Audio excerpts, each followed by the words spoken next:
ನಮಸ್ಕಾರ ಕರ್ನಾಟಕ ಮಂದಿ. ಯಾರಾದರೂ ಕಡಿಮೆ ಬಜೆಟ್ ಅಲ್ಲಿ ಇನೋವಾ ಹುಡುಕ್ತಾ ಇದ್ರೆ ಅಂತಂದ್ರೆ ನೋಡ್ರಿ, ಬರೀ 1,60,000 ಜೆನ್ಯೂನ್ ರನ್ನಿಂಗ್ ಆಗಿದೆ, ಪೂರ ಶೋರೂಮ್ ರೆಕಾರ್ಡ್ ಇದೆ, ನಾನ್ ಆಕ್ಸಿಡೆಂಟಲ್ ಇದೆ. So fully maintain mint condition ಅಲ್ಲಿ ಇದೆ. ಸೊ ಇದು ಬಂದ್ಬಿಟ್ಟು ನಿಮಗೆ ಒಂದು 10,70,000 ಬಗ್ಗೆ ಹರಿಸ್ಕೊಡ್ತೀನಿ ಬನ್ನಿ ಇವುಗಳಿಗೆ. ಸೊ 2016 ಮಾಡಲು ಸಿಂಗಲ್ ಓನರ್ ವೆಹಿಕಲ್. ಸೊ ಗಾಡಿ ಕಂಡೀಷನ್ ನೋಡ್ತಾರೆ, ಬನ್ನಿ ತೋರಿಸೋಣ ಅಂತ. ಸೊ ನೋಡಬಹುದು ನೀವು, ಹೆಡ್ಲೈಟ್ ಕಂಡೀಷನ್ ಕೂಡ ನೋಡಬಹುದು ನೋಡಿ, ಎಷ್ಟು ಚೆನ್ನಾಗಿದೆ, ಎಷ್ಟು ನೀಟ್ ಆಗಿದೆ. ಪೊಕ್ಲೈಮ್ ಕಂಡೀಷನ್ ಕೂಡ ನೋಡಬಹುದು ನೀವು, ಪ್ಯೂರ್ ಕರ್ನಾಟಕ ರಿಜಿಸ್ಟ್ರೇಷನ್ ಇದೆ ವಿತ್ HSRP ನಂಬರ್ ಪ್ಲೇಟ್ ಸಮೇತ ಇದೆ. ಸೊ ನೋಡಬಹುದು ನೀವು, ಒಳಗೆ ಇಂಟೀರಿಯರ್ ಕೂಡ ತೋರಿಸ್ಕೊಡ್ತೀನಿ ನಿಮಗೆ. ಸೊ ಅದರಲ್ಲಿ ನೋಡಿ 4 ಫ್ರೆಶ್ ಟೈರ್ ಆಗಿದೆ, ನಾನ್ ಆಕ್ಸಿಡೆಂಟಲ್ ಇದೆ, ಪೂರ ಜೆನ್ಯೂನ್ ಇದೆ. ಸೊ ಅದರಲ್ಲಿ ಪೂರ ಶೋರೂಮ್ ರೆಕಾರ್ಡ್ ಇದೆ. ಸೊ ನೋಡಬಹುದು ನೀವು, ಸೊ ನೋಡಿ ಎಷ್ಟು ಚೆನ್ನಾಗಿದೆ, ಎಷ್ಟು ನೀಟ್ ಆಗಿದೆ. ಸೊ ನಾನ್ ಆಕ್ಸಿಡೆಂಟಲ್ ಇದೆ, ಪೂರ ಜೆನ್ಯೂನ್ ಇದೆ, ಪೂರ ಶೋರೂಮ್ ರೆಕಾರ್ಡ್ ಇದೆ. ಸೊ ನೋಡಬಹುದು ಮ್ಯಾನುವಲ್ ಟ್ರಾನ್ಸ್ಫಾರ್ಮೇಶನ್ ಡೀಸೆಲ್ ವೇರಿಯಂಟ್ ಬರುತ್ತೆ. ಸೊ ನೋಡಬಹುದು ನೀವು, ಬ್ಯಾಕ್ ಇಂಟೀರಿಯರ್ ಕೂಡ ತೋರಿಸ್ಕೊಡ್ತೀನಿ ನೋಡಿ ನಿಮಗೆ. ಸೊ ನೋಡಿ ಎಷ್ಟು ಚೆನ್ನಾಗಿದೆ, ಎಷ್ಟು ನೀಟ್ ಆಗಿದೆ. ಸೊ ನೋಡಬಹುದು ನೀವು, ಬ್ಯಾಕ್ ಇಂಟೀರಿಯರ್ ಕೂಡ ಕಂಡೀಷನ್.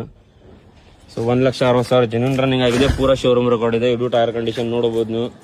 ಸೊ ನೋಡಿ 2.4V ನೋಡಬಹುದು ನೀವು. ಸೊ ಟೈಲ್ ಲ್ಯಾಂಪ್ ಕೂಡ ಸ್ಕ್ರಾಚ್ಲೆಸ್ ಇದೆ. ಸೊ ಇದು ಟೈರ್ ಕಂಡೀಷನ್ ಕೂಡ ನೋಡಬಹುದು ನೀವು.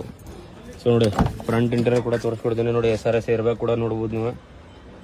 ಸೊ ನೋಡಿ, ಸೊ ರನ್ನಿಂಗ್ ಕೂಡ ತೋರಿಸ್ಕೊಡ್ತೀನಿ ನೋಡಿ ನಿಮಗೆ. 1,66,215 ಕಿಲೋಮೀಟರ್ ಆಗಿದೆ, ಪೂರ ಜೆನ್ಯೂನ್ ಇದೆ. ಸೊ ಇದು ಬಟನ್ ಕಂಡೀಷನ್. ಸೊ ಯಾವುದು ಸ್ಕ್ರಾಚ್ಲೆಸ್ ಇದೆ. ಸೊ ಬನ್ನಿ ಇವುಗಳಿಗೆ ಬಗೆಹರಿಸ್ಕೊಡೋಣ ಅಂತ.